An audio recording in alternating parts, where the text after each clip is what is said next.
Well, it's the evening of January the 6th. I'm up here at the main farm. I'm back here on the east side overlooking this standing bean plot here. We planted a specific plot for a buck we call Big Chief. Going into the year, that was my #1 target buck.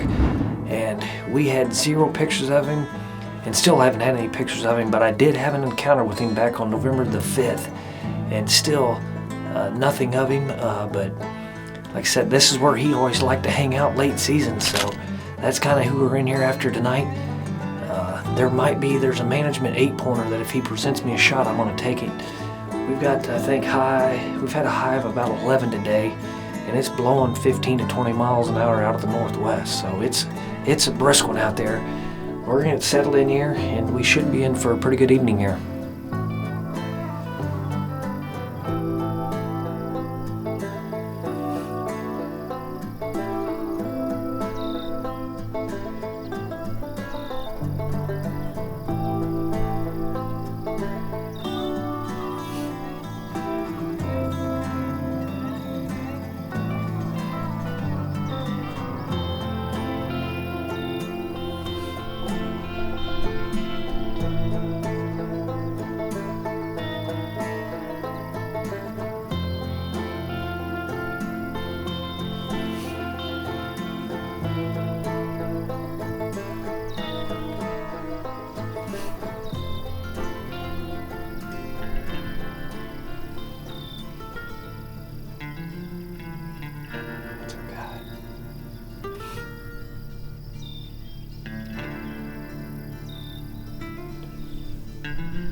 Well, guys, that's the buck we're in here after.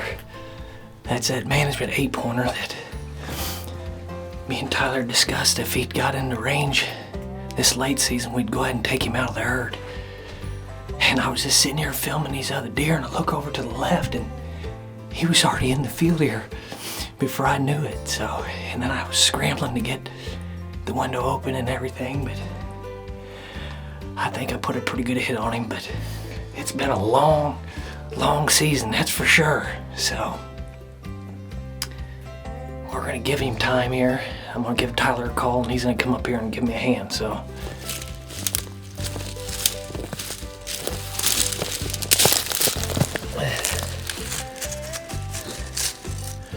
well, that's a good sign.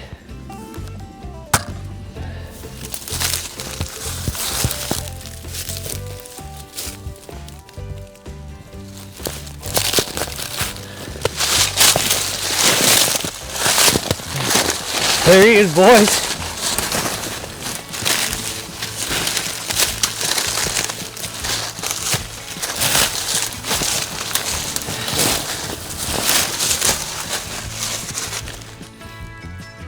put a heck of a shot on him. Well guys, here's the buck that I harvested last night. We got him out here to get a little better look at him. To say this year was a roller coaster for us on the farm is an understatement, as me and Tyler coming into the season had some of the highest hopes we'd ever had, but Mother Nature had other things on its mind, as we had a bad outbreak of VHD on the farm, and it made the target hit listers very minimal for us. But I was fortunate to have an actual encounter with the buck we call Big Chief. He was the #1 hit lister coming into the season, but we had 0 pictures of him. And I had an encounter with him back on November the 5th, but I was self-filming. When the buck stepped out at 30-35 yards, he was in range, but I just elected not to take him at the time because I had does in front of the redneck about 20 yards, and I just thought he was gonna come up there and check him out, but unfortunately he fed straight away. And that's actually the buck that we planted this plot for this year, where I harvested this guy last night on, because he liked to spend a lot of his time late season on this side of the farm. But we haven't had any more sightings of him, 0 pictures, so we decided to switch gears here on this late season and start targeting some of these old management bucks, and that's what I did last night, and I couldn't be more thrilled to wrap my tag around this guy. Thanks for tuning in to Midwest Whitetail, the Great Plains Show.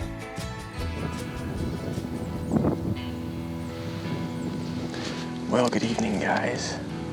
I am on a doe hunt this evening. It is December the 20th.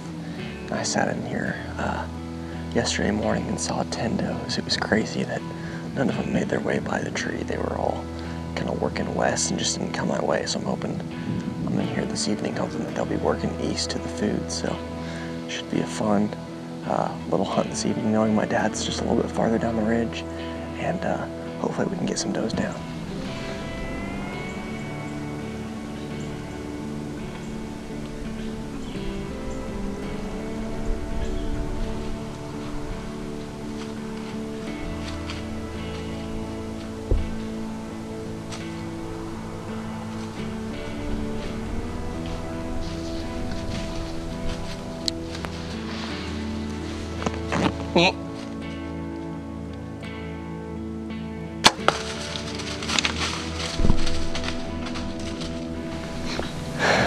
Should be one down.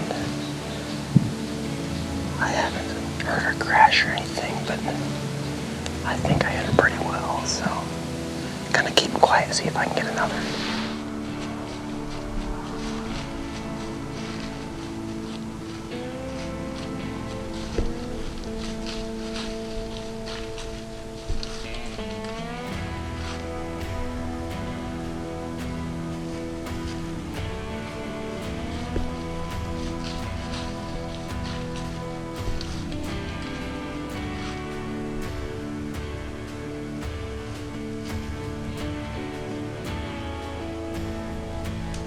Well, she only went like, I don't know, 50 yards. I was a little nervous in the stand. She started walking clear up to where she died. There was tons of blood. Must have just hit her right in the heart. But big old doe, got one more tag in my pocket. And as you guys saw, after I shot her, gosh, that was a heck of a buck that came in. He's gonna be awesome to chase next year. I think that's a buck I filmed last year, and I'm pretty sure I've got his match set from last season. So gonna be a fun buck to chase next year. And as far as the rest for this season, I've got one more doe tag in my pocket. My dad's got one as well, so gonna hopefully get a couple more does down. Hi, welcome to Midwest Whitetail Great Plains. We're at the end of the late season here in Missouri and pretty much across the country. I wanted to give you guys a quick update on why you haven't seen much of the Blankenship crew here on the Great Plains show this year. Unfortunately, I lost my biggest piece of ground to bow hunt this past season. I do have a little bit of ground here at home, and we do still hunt south central Illinois. But this year was quite a rough year for us. We didn't have but one shooter on camera early. Only had a few night pictures of him here at home, but nothing on the cameras in south central Illinois. We did get out several times hoping for a surprise buck, but that just never did happen. Ashlyn actually passed up a couple real nice 3.5-year-olds over in south central Illinois on Jack's Place. We hope to get after them this fall. I also have a piece of ground that me and my cousin is going to work hard on late this winter and early next spring to make it a little more inviting, make the bedding area a little better, and put some more food in there this next year. But hopefully we'll bring you some great footage this fall. Stick with us here on the Great Plains Show, and good luck to you guys the rest of this late season.